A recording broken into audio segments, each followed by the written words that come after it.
Hi guys, Everything NFL here, and today I am back with a brand new video going over if I think the Dallas Cowboys are Super Bowl contenders heading in to the 2020 season. And I just want to say a quick thank you for the support shown on the channel recently. My Justin Herbert video and the Los Angeles Chargers one is doing really well at the moment. And my Arizona Cardinals video back from, I think it's like 4 weeks ago, has just reached 600 views. Fantastic. I cannot thank you guys enough. Hopefully we can continue to support. So quickly before we get into the video, make sure to go down and subscribe, because all support is greatly appreciated. With no more messing about, let's get right into the video. The Dallas Cowboys had a solid off-season with a draft steal taking place in the first round, and also getting a Super Bowl level head coach to guide this team into its next era, like next big era, next big generation. So let's start with the offense and work our way around to defense like we always do. Under center, the Cowboys have solid starter Dak Prescott, who put up some great numbers in 2019, and they're starting to show significant signs of improvement, but is clouded by a big storyline right now taking place to do with Dak Prescott. He is currently asking for upwards of $45 million a season on his new contract, which he definitely doesn't deserve to be paid that much, and I'm not afraid to say it. In my opinion, Dak's a game manager. He's not an elite quarterback. He's not in my top 10 quarterback. He's probably in my top 10, but he's not in my top 5 quarterbacks in the league. He's a game manager. He's not like Mahomes or Lamar that will go out there and single-handedly win you games. Dak is not like that.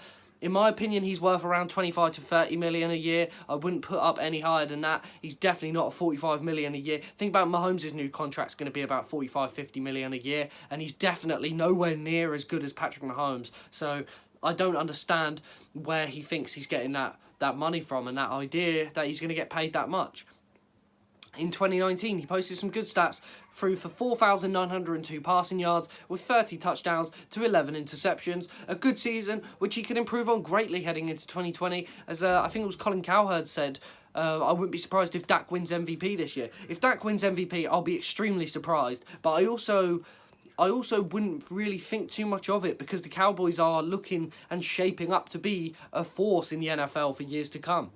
At running back, Dallas have one of the most complete running back talents in the NFL in modern times, in Ezekiel Elliott, who's also one of my favourite players in the NFL and is an electrifying player when on the field. He is almost a guaranteed 1,000-plus yard runner every season, which is why he is so great. And Elliott should wreak havoc on NFL defenses for years and years to come. And I think he's still young. He's still like 24, 25. So he's still got a lot ahead of him. He's on a big contract, so he's under pressure to perform a little bit more. But you expect that from a running back. You're paying about 15, 16 million a season, I want to say. Cowboys are paying him, but don't judge me on that. And they also have a solid backup in second-year running back, Memphis product, Tony Pollard, who played a little bit at the start of the season during Ezekiel Elliott's contract holdout when he didn't play while he was waiting for a new contract. Now moving on to the wide receivers, this is probably the strongest part of the entire team. At wideout, the boys have Amari Cooper, who's a solid wideout, probably a top 10 receiver, fantastic pass catcher, who's just signed a mega $100 million over 5 years contract, which is probably too much in my opinion, but Cooper is as good as it gets with receivers, with solid hands and great running yards after the catch. Absolutely fantastic. He's almost a lock for 1,000 yards nearly every season. But Amari Cooper, they gave up a lot of value for him. They gave up a first-round pick in 2018 to secure his services from the Oakland Raiders at the midseason. So they gave up a lot of value, so they're expecting a big return. And he helped them get to the playoffs in 2018, but they didn't really do too much in the playoffs. They also have solid complementary in Michael Gallup, who is still young and improving. I don't rate Michael Gallup as highly as other people do. He has had consistency issues with his hands, which he will undoubtedly improve on going forward in the NFL. And now the Cowboys, this is the biggest part of the video. The Cowboys held the 17th overall selection in the 2020 NFL Draft, and my number 1 receiver in the class, Oklahoma wide receiver CeeDee Lamb, was somehow still available at 17. I'm surprised the Eagles didn't try and trade up with Atlanta to 16 to snag CeeDee Lamb, but that's their mistake, because the Cowboys got themselves a future superstar in the league. He was somehow still available at 17. Jerry Jones and the Cowboys jumped at the chance to take the Oklahoma product, and I think this is one of the best picks of the whole draft. He will add a completely new dimension to this offense and will surely be a top target, and in my opinion, I feel like CeeDee Lamb has a higher ceiling than someone like Amari Cooper. So CeeDee Lamb could be a possible number 1 for Dak Prescott in years to come. And at tight end, we're not going to stay on tight ends for too long because they don't have the best group of tight ends. Jason Witten has just signed a 1-year pact with the Las Vegas Raiders after spending nearly 16 seasons with the Cowboys, even though he had a short retirement in between a couple of years back. But they have Blake Jarwin, who is looking to step up into that number 1 role next year. Dalton Schultz and Blake Bell is a very average group of players. Now, let's move on to the defensive side of the ball. At safety, they have an underrated pair of safeties in Clinton-Dix playing at the strong side, and underrated free safety Xavier Woods playing on the other side. This makes up a fine duo at safety, and one that should be great in 2020 for Dallas, and it should be good going forward. I know Clinton-Dix is more of like a short-term fix like he was in Chicago and Washington after being picked by Green Bay. He was a short-term fix in those places, and this year's going to tell if he was just a short-term placeholder for Dallas after being a placeholder for the Bears and the Redskins.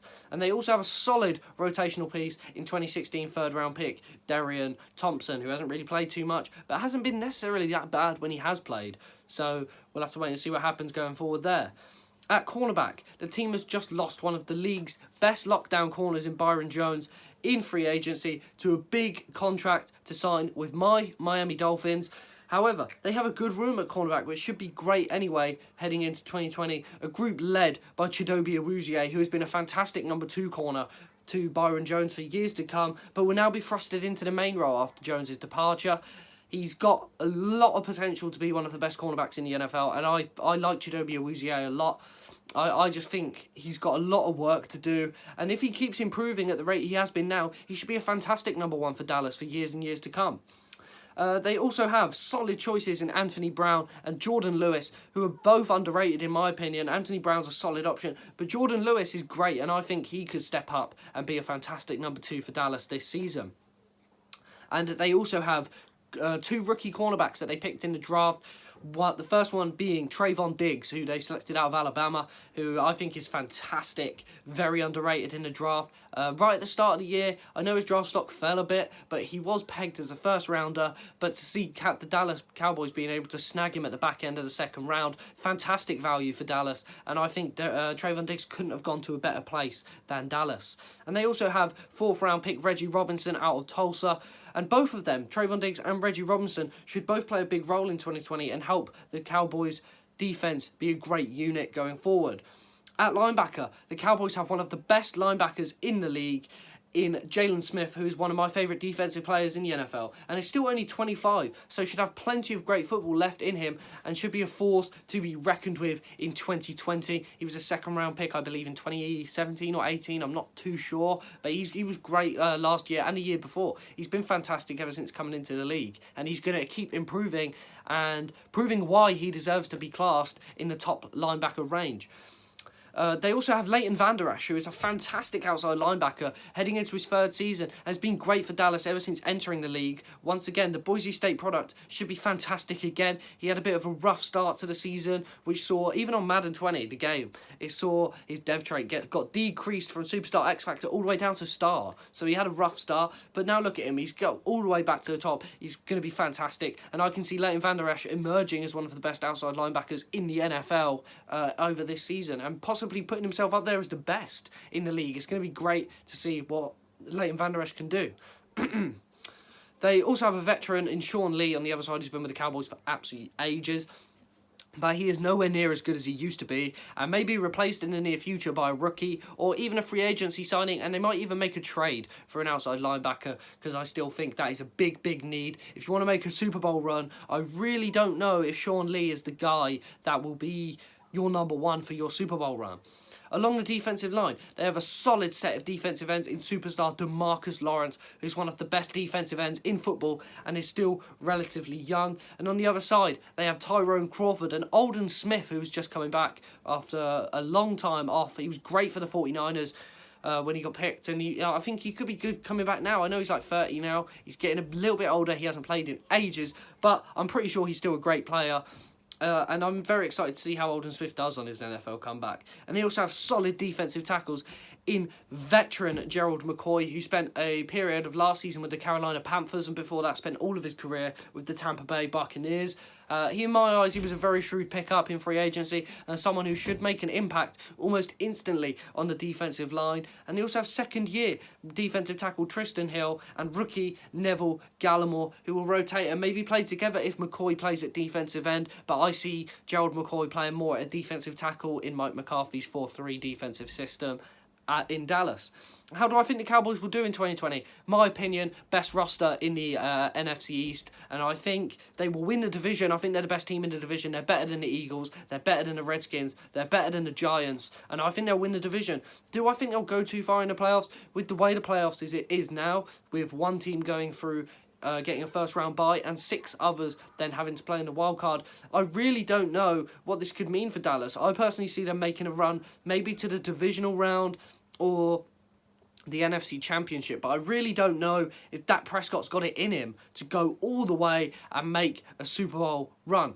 And that's all I have for today. Hope you guys enjoyed the video. If you made it to the end of the video, I really, really appreciate the time out of your day. Don't forget to go down and subscribe and turn on notifications, and also like the video. And if you turn on notifications, you'll never miss an upload to this channel. What more could you want?